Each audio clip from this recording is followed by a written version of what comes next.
In the wildest corners of nature, where danger lurks in the shadows, even the most experienced hunters can become prey.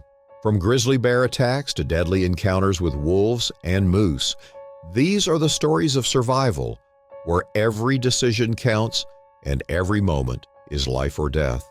Join us as we journey into the heart of the wilderness, where the hunt doesn't always go as planned, and where the hunters might just become the hunted. It was June 2001, and 5 seasoned hunters, each with years of experience navigating the wilderness, had ventured deep into the Alaskan backcountry, confident that nothing could go wrong. Bill, a no-nonsense grizzled veteran with a sharp eye and steady hand, led the group. Jim, his right-hand man, had been hunting with him for over a decade, and their bond was forged in the fires of countless expeditions. Alan, a former tracker turned hunter, was the most methodical of the group, always calculating each move with precision.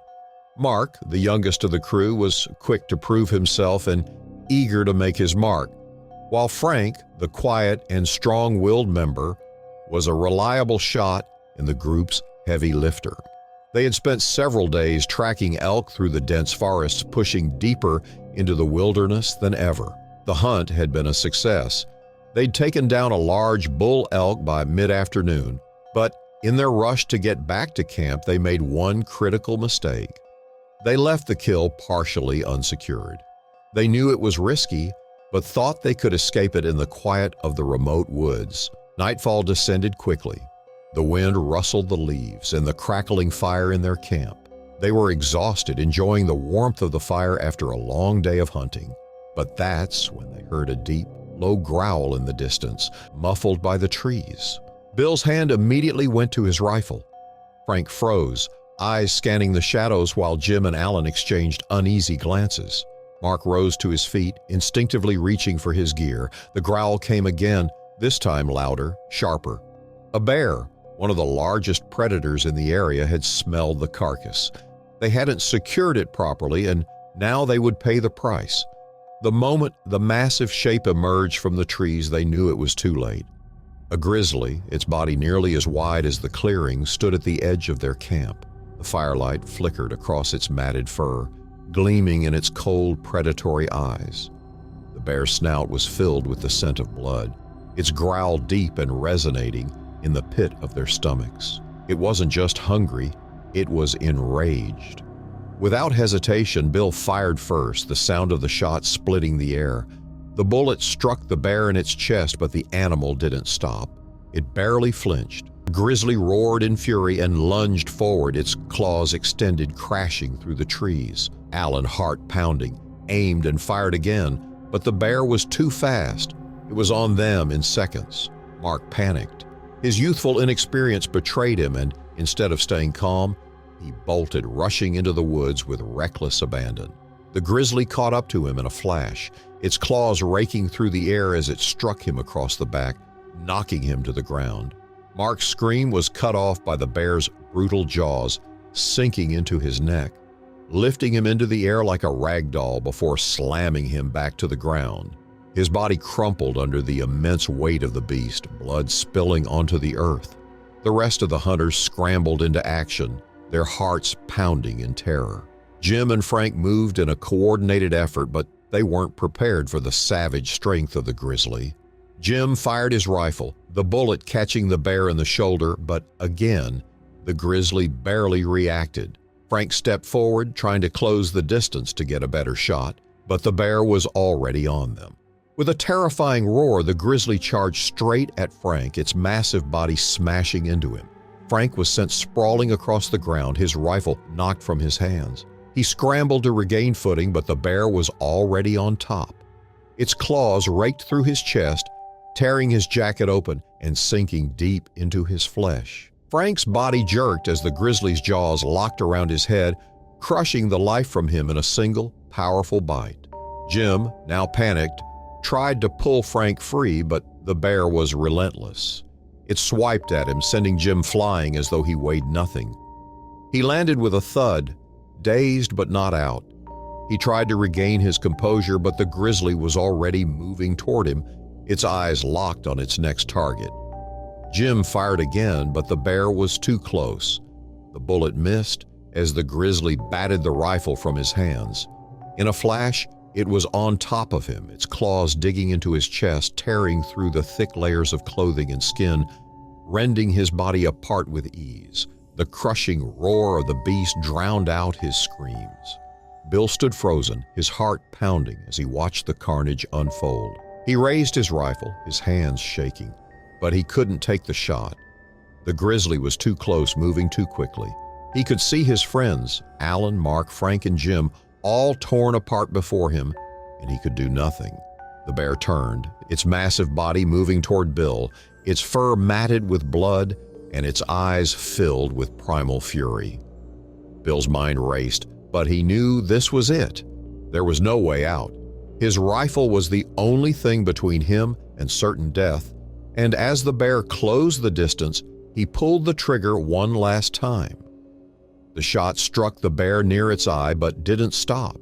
It wasn't enough to halt the grizzly's charge. The bear collided with Bill, knocking him to the ground with a force that winded him. The last thing he saw before everything went dark was the moonlight filtering through the trees, casting long shadows over the carnage. The grizzly, bloodied and victorious, turned and lumbered back toward the remains of the elk carcass. A lonely, unknown camera, used by rangers to survey the local fauna, had caught every second of the bloody incident. In the end, when authorities discovered the site of the tragedy, they pulled the footage and watched in horror as the bear decimated the 5 hunters. The footage was never made public, but it would forever haunt those who have seen it. Seasoned men cried like children as they watched the grizzly tear the hunters into pieces. The animal was never found. Matt and Tyler had been hunting together for years, their friendship forged in the rugged terrain of the Colorado Rockies. Both men were experienced hunters, used to the demands of the wild, and there was little that could scare them. They made their way through the dense forest with sure, determined steps. Tyler, taller and more solid, carried a heavy-duty rifle with the ease of someone who had lived in the wilderness for most of his life. Matt, the quieter of the two, had a knack for reading the land and understanding animal movements. Together, they made an exceptional team comfortable in the challenging landscape. It had been a slow day. The mule deer they were tracking had proved elusive, and the further they hiked into the forest, the less promising their chances seemed. They moved quietly, careful not to alert any nearby prey, but something in the air told Tyler they weren't alone. Matt had noticed it too. His eyes kept darting to the tree line, scanning for movement. But there was nothing. The sun was beginning to dip behind the mountains, casting long shadows across the trail as they pressed on. They had no choice but to push through, though the growing darkness added to their unease. Matt felt it first, a subtle shift in the atmosphere, like the forest itself was holding its breath. His hand instinctively went to the rifle slung over his shoulder, a Nosler M21, his finger brushing against the cold metal as he scanned the trees. Tyler slowed his pace, his eyes narrowing as he surveyed the area. He knew they were in dangerous territory. Then, the first low growl reached their ears, sending a chill straight through their spines. Matt's breath caught in his throat. Tyler's eyes met his, both men silently acknowledging the danger. A mountain lion, there was no mistake. The growl was distant, yet it vibrated through the ground, a deep, throaty warning reverberating in their bones. They quickly checked their surroundings, moving into a defensive formation. Their rifles were raised, ready, but the dense trees and underbrush made it nearly impossible to see anything. Matt's pulse quickened, the hairs on his neck standing on end. They had walked into the heart of the mountain lion's territory, and the predator circled them, waiting for the right moment to strike. Matt could hear the faint but constant rustling of leaves behind them. The cat was moving, staying just out of sight, but always there. Tyler's grip tightened on his rifle, his knuckles white. They had to reach higher ground, but the terrain was steep and the shadows were lengthening. Each step felt heavier, each breath more labored, as they pressed forward, aware that their time was running out. The mountain lion had patience. They did not. The attack came suddenly, without warning. A rustle in the trees to their left, and then the unmistakable sound of claws digging into bark. The mountain lion launched from the treetops, its massive paws slamming into Tyler's back, knocking him to the ground. The impact was brutal. Tyler gasped as the breath was knocked out of him, his rifle flying from his hands. The lion's weight pressed down on him. Matt reacted instantly, his heart pounding in his chest. He raised his rifle and fired, the shot ringing through the forest, but the lion was too quick. It was already on top of Tyler, its claws raking through his jacket, sinking deep into his flesh. Tyler grunted in pain as the lion's jaws snapped toward his neck, but in that moment, the beast hesitated, its eyes locked on Matt. The hesitation was enough. Matt fired again, his bullet hitting the lion square in the shoulder. The cat roared, a primal sound that seemed to shake the ground beneath them, but it wasn't enough to stop it. Tyler, pinned beneath the animal, struggled to free himself. The lion's jaws closed around his arm, crushing his bones as it tried to drag him further into the underbrush. Blood stained the ground beneath them, and the smell of it filled the air. Matt fired again, the shot grazing the lion's flank, but the beast's attention had shifted fully to him now, its eyes wild with fury. Desperation surged through Matt as he rushed forward, closing the distance. He aimed carefully, but the lion was already moving, its body low to the ground, muscles coiling in preparation to leap. Matt squeezed the trigger just as the lion lunged, and this time, the bullet found its mark. The mountain lion uttered a piercing scream, its body jerking violently as it hit the ground beside Tyler, its claws digging into the earth in a final, futile attempt to rise. Matt's heart was pounding in his chest as he rushed to Tyler's side, his hands shaking as he checked for a pulse. Blood soaked Tyler's clothes, and his face was pale, his breath shallow. He had to move fast. The lion might not be dead, and the forest was still dangerous. Matt grabbed Tyler by the shoulders, dragging him away from the fallen predator. Every instinct screamed at him to run, but he couldn't leave his friend behind. The pain in Tyler's arm was excruciating, but Matt couldn't stop. He had to get him to safety. The trek back to camp was agonizing. Matt's hands were slick with blood as he helped Tyler stumble through the rocky terrain. Tyler's leg buckled once, but he pushed himself up, driven by sheer will. Finally, after what felt like hours, they reached camp. Matt set up a makeshift tourniquet on Tyler's arm, trying to stop the bleeding, but it wasn't enough. He knew they needed help, and fast. With one last effort, he dragged Tyler to the edge of the clearing, signaling for the helicopter to take them to the nearest hospital. By the time the rescue team arrived, Tyler was barely conscious, his breathing shallow. The doctors worked quickly, treating his injuries as best they could, but it was clear he had come far too close to death. He had lost too much blood. Despite the severity of his wounds, Tyler survived. But the scars, both physical and emotional, would remain. The mountain lion's body was found later, miles away from the camp. It had succumbed to its injuries, but not before leaving a trail of destruction. Liam had spent countless hours in the wilds of Canada, chasing after bull elk across the dense forests and rocky ridgelines. He was a seasoned hunter, tracking animals from the plains to the high mountains, but this was different. The snowstorm had hit suddenly without warning. One moment, he was focused on the fresh tracks of a large bull elk, and the next, the world was swallowed by swirling snowflakes. His breath puffed in the frigid air, and the temperature dropped quickly. Visibility had become almost non-existent as he tried to retrace his steps. The wind howled through the trees, and he realized how alone he was, lost in the wilderness. His thoughts raced as he struggled through the thickening snow. His eyes scanned the bleak, white landscape for any sign of shelter, and then, as if the storm had decided to give him a brief reprieve, he spotted it, an old trapper's cabin half buried under a heavy layer of snow. He didn't hesitate.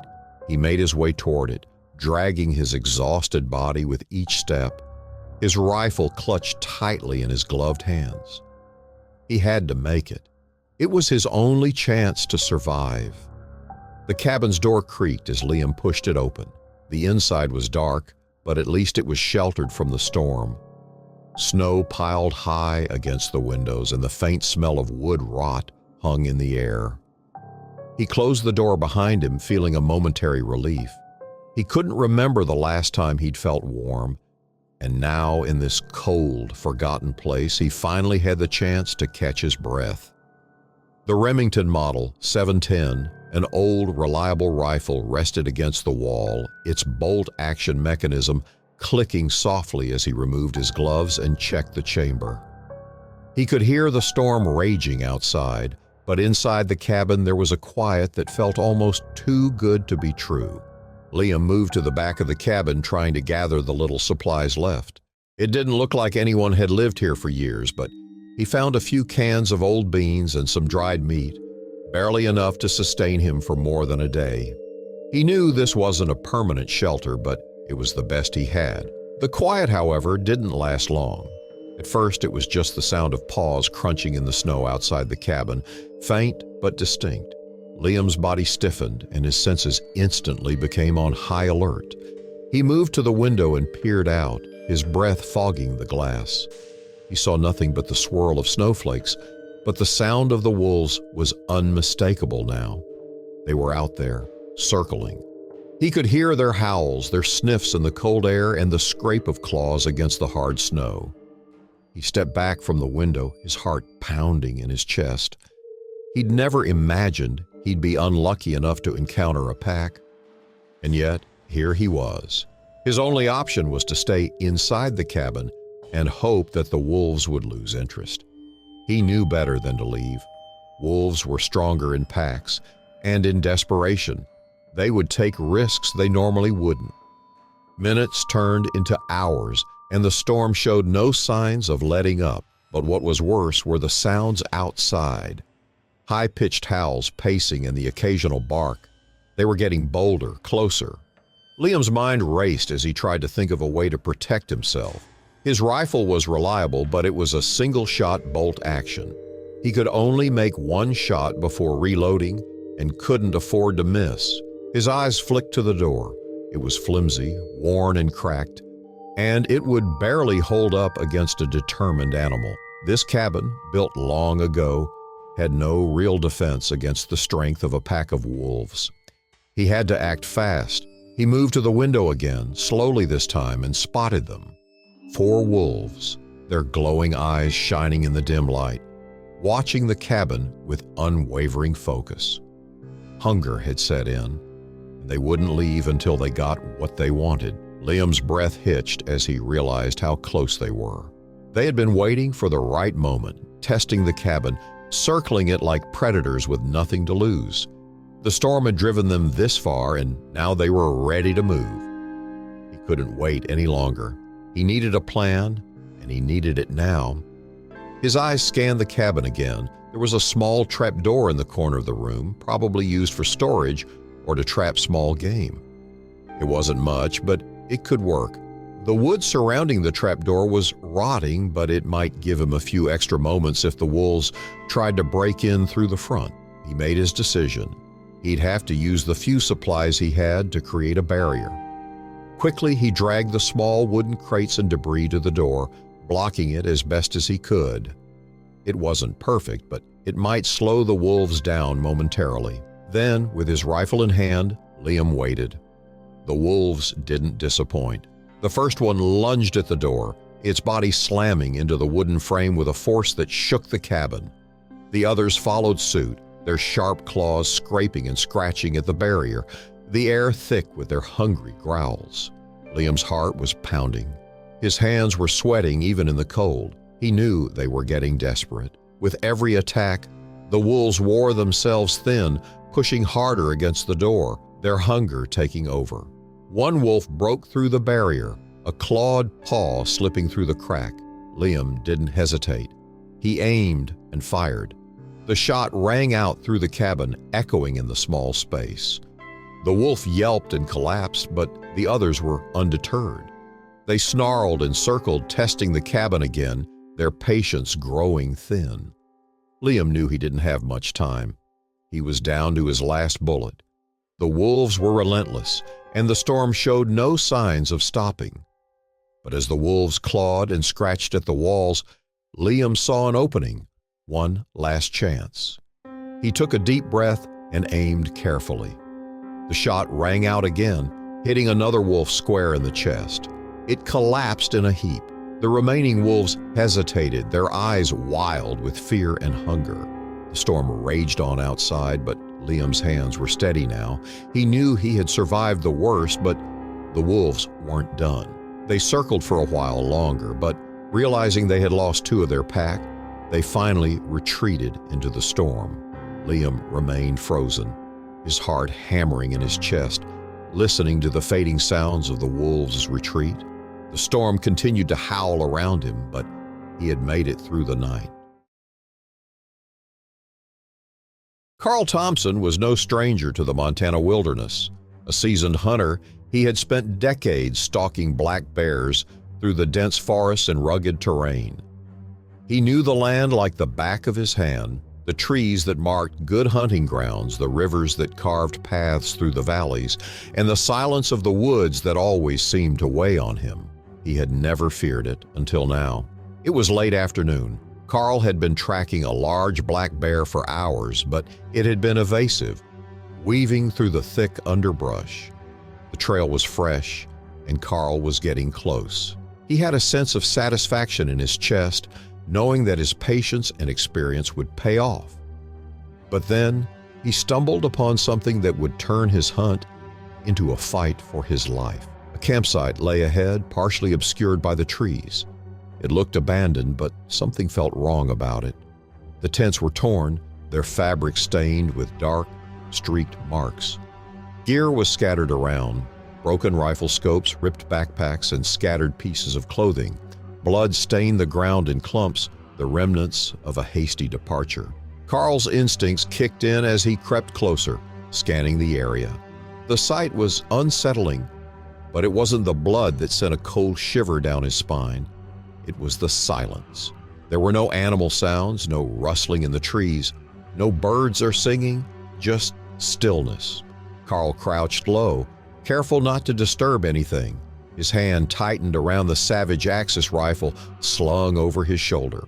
Something didn't sit right. He was 100 miles from the nearest town and couldn't shake the feeling that he was being watched. Then it came, a deep, guttural growl. It rumbled through the trees, vibrating the ground beneath him. Carl's breath froze. It wasn't the warning growl of a bear protecting its cubs. The sound of an animal in rage, a primal growl, rattled him to his core. Carl's heart raced and his eyes darted to the shadows. Before he could react, the beast emerged from the trees, massive, fur-matted, and slick with moisture, its dark eyes gleaming with fury.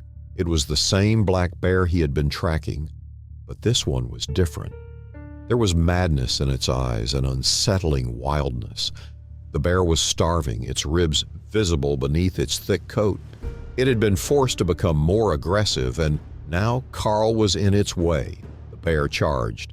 Carl barely had time to raise his rifle.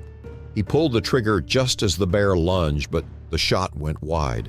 He was thrown backward, landing hard on the ground, his rifle flying from his grasp. Pain exploded in his chest as the bear's claws raked across his arm, tearing through the fabric of his jacket and digging into his flesh. He scrambled to his feet, one hand clutching his injured arm, the other reaching for his fallen rifle. The bear was relentless, swiping at him again. Carl twisted to the side, narrowly avoiding the strike, but the bear was fast. It circled, its teeth bared, its growls echoing through the trees. Desperation set in. Carl's mind raced, and he knew he had seconds to act. His rifle was out of reach and the bear was closing in. His heart pounded in his chest, his breath coming in ragged gasps. His eyes flicked to the phone in his pocket. He didn't have time to hesitate. With one hand still clutching his arm, Carl yanked the phone out of his pocket and fumbled with the buttons, dialing 911. His fingers were slick with blood, but somehow he managed to punch in the numbers. As the phone rang, he stumbled backward, barely keeping his footing. The bear lunged again, and Carl fired another shot, grazing the bear's shoulder. The animal let out a roar of pain and fury, but didn't retreat. It was more determined than ever. Carl's voice was strained, the words coming out in gasps between grunts of pain as he told the operator to his location. The bear attacked. The operator's voice was calm but urgent as she promised help was on its way. Carl's eyes darted around, searching for any way to gain the upper hand. The bear was closing in again, its body low to the ground, its eyes locked onto him. He had only moments before it attacked again. The operator kept talking, but Carl couldn't hear her anymore. The bear was upon him again, its jaws snapping inches from his face. In a split-second decision, Carl dropped the phone and grabbed the rifle. He fired once more, the bullet hitting the bear square in the chest. The impact sent the bear stumbling back, but it wasn't enough to stop it. The animal snarled and charged again, this time faster than before. Carl's arm was nearly useless, blood pouring from the deep gashes in his flesh, but he couldn't give up. With all the strength he had left, he aimed his rifle at the bear's head and pulled the trigger. The shot rang out, and the bear collapsed with a deafening crash, its massive body hitting the ground with a final, thundering thud.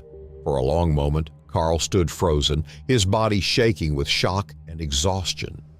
He could feel the blood dripping from his arm, his vision blurring. The pain was overwhelming, but he forced himself to stay conscious. The operator's voice still crackled through the phone, but Carl could barely focus. Rescue came shortly after, the sound of a helicopter's blades cutting through the air. The emergency responders reached him, and Carl's body gave in to the weight of the wounds. He was barely conscious by the time they loaded him onto the stretcher. Carl survived the ordeal, but the scars would remain. Not just the physical ones, those were easy to see, but the mental ones, the memory of the bear's madness, the fight for his life, and the knowledge that in the wilderness, survival wasn't a guarantee. Zane Mitchell had always heard stories about the massive wild boars that roamed the Everglades, their tusks gleaming in the dim light of the swamp. He had grown up hearing tales from his grandfather, an experienced hunter, who had taken down boars much larger than Zane could imagine. The story sparked something deep inside him, a longing to prove himself and show he could handle the wild.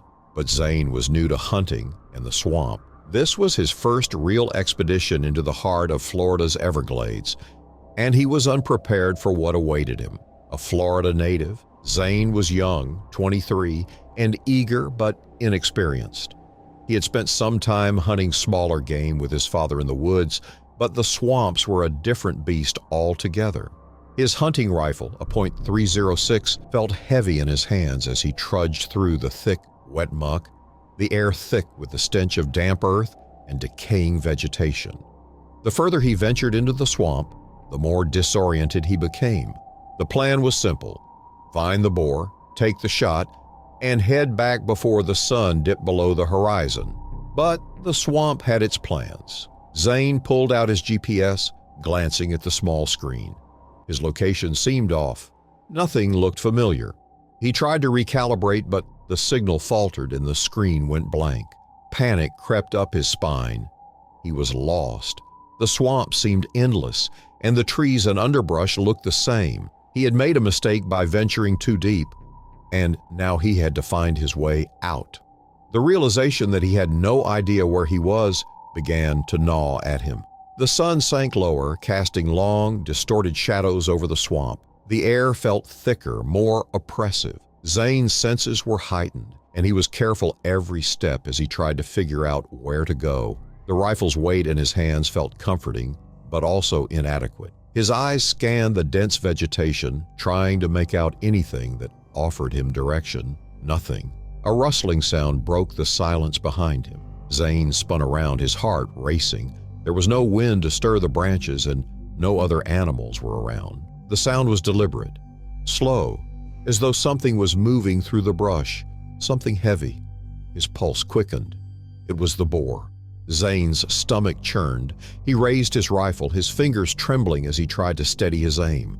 The tall grass swayed, but he saw nothing. His eyes scanned the area, but the boar was elusive, just out of sight.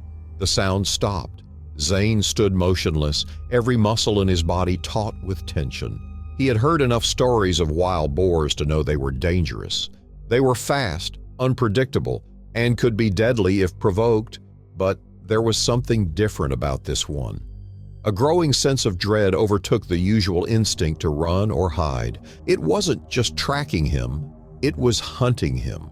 Suddenly, the boar emerged from the thick brush, its massive body crashing violently through the vegetation. It was enormous, easily weighing 300 pounds, its tusks gleaming in the dimming light.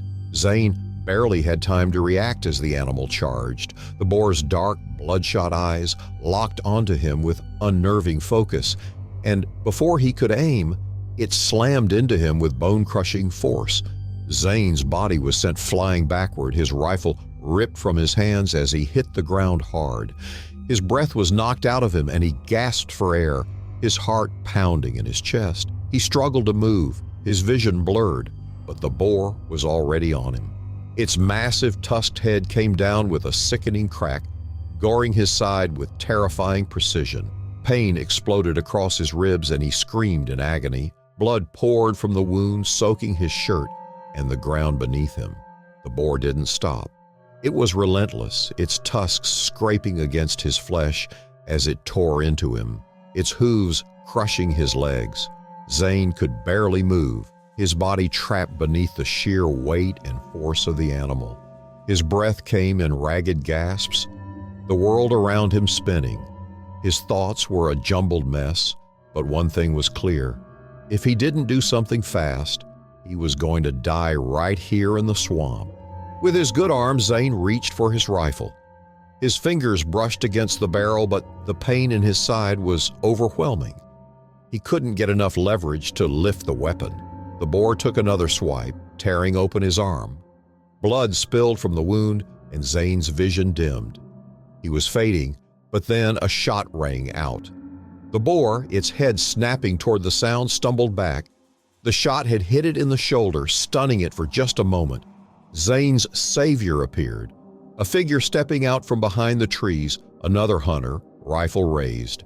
He fired again, this time hitting the boar square in the head. The animal let out a final guttural grunt before collapsing onto the ground, its massive body falling still. Zane lay on the ground, his body trembling, barely able to comprehend what had just happened. The other hunter moved quickly, checking Zane's injuries.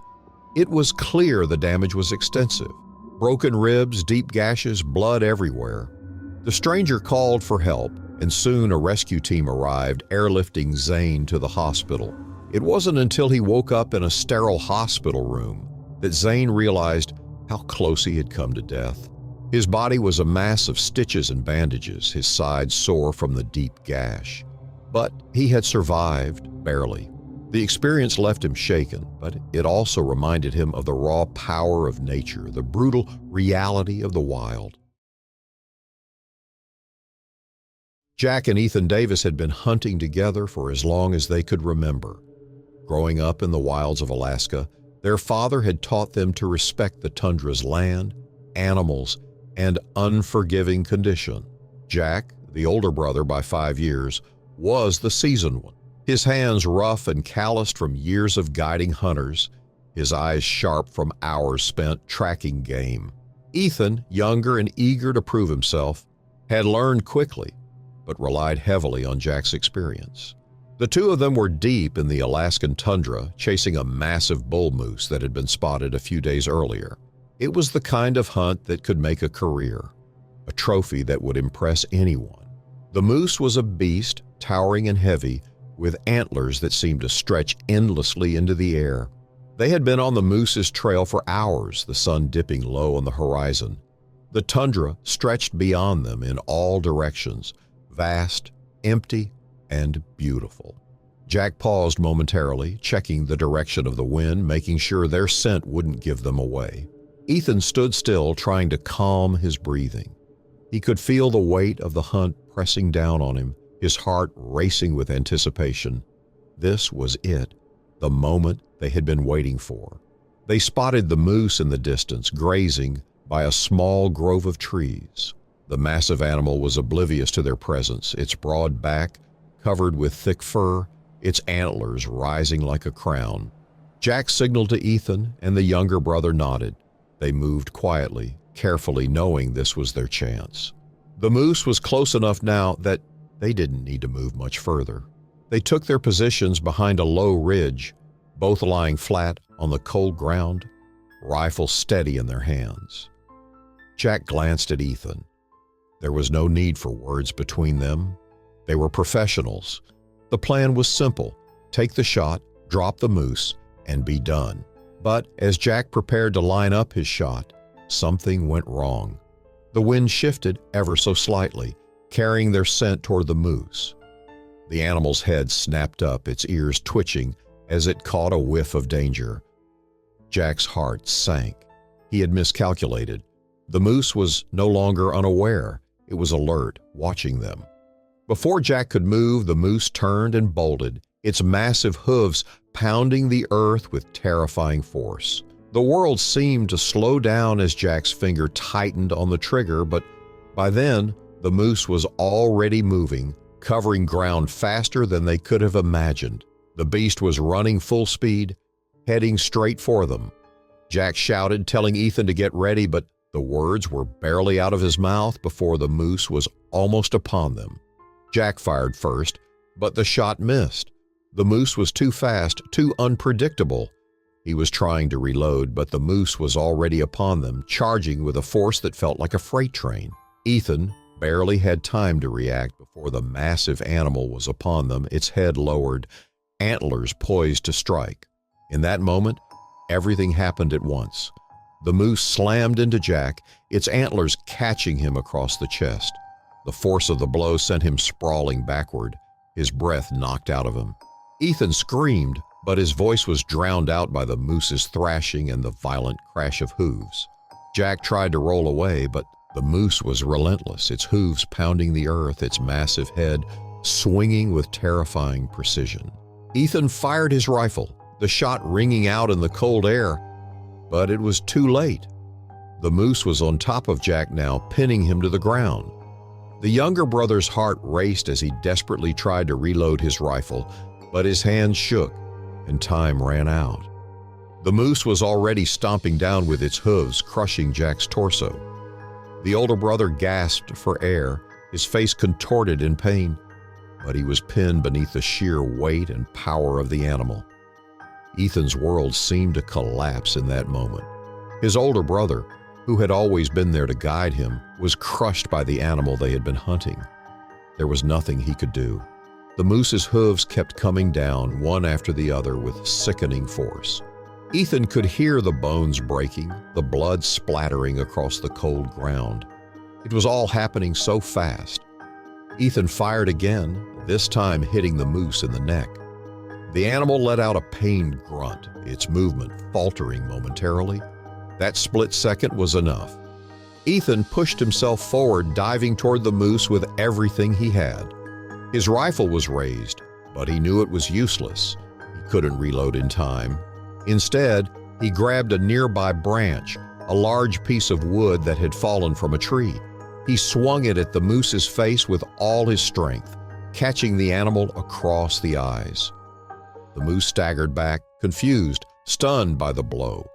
It was enough to make it hesitate, just long enough for Ethan to dive toward Jack. He dragged his brother out from under the hooves of the moose, pulling him with all his strength, his hands slipping on the blood-soaked ground. With the moose reeling, Ethan raised his rifle once more.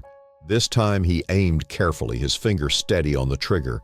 He fired, The bullet hit the moose in the brain, the animal collapsing onto the ground with a final, thunderous crash. Ethan was left panting, shaking, the moment's weight crashing down on him. He crawled to Jack's side, his heart pounding as he checked for a pulse, but it was too late. His brother was gone. Ethan sat there for hours, unable to move or comprehend what had happened. He had done everything right, everything he had been taught, but it wasn't enough. His brother was dead. It was hours before a rescue team found him, their vehicles cutting through the quiet of the tundra. Ethan was still there, holding Jack's lifeless body in his arms, tears freezing on his cheeks. He never forgave himself for what happened that day. The weight of Jack's death stayed with him, haunting him even years later. He had been the one to make the fatal mistake, the one who had missed the perfect shot. Jack had trusted him and Ethan had failed him. The hunt had become a nightmare and nothing would be the same.